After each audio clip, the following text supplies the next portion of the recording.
19e siècle, à la fin du 19e siècle. À la fin du 19e siècle, un certain journaliste juif du nom de Théodore Herzl,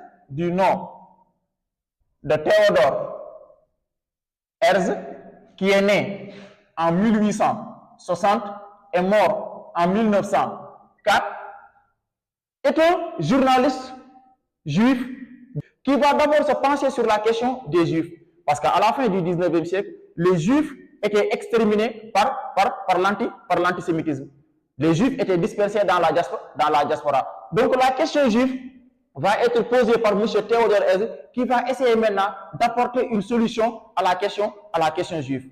Alors, comment il va faire maintenant pour apporter une solution à la question juive? Il va d'abord, premièrement, fonder un vaste mouvement nationaliste pour se pencher sur la question juive, ce que l'on appelle la naissance du sionisme. Ce que l'on appelle la naissance du sionisme. Ce que l'on appelle la naissance du sionisme. Alors, c'est quoi le sionisme? Le sionisme, c'est un mouvement politique. D'où Sion. Sion est d'abord une montagne située en Palestine.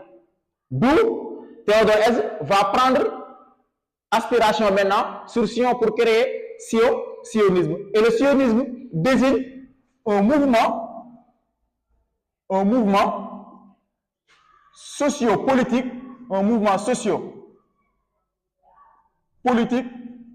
et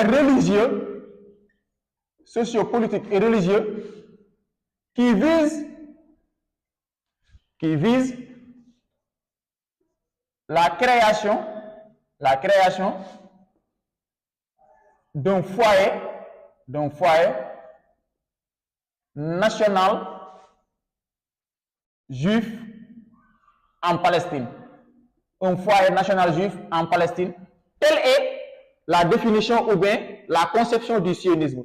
Pour pouvoir obtenir un foyer de refuge là où les juifs maintenant décident maintenant de se regrouper en toute sécurité. Alors, la naissance maintenant du sionisme.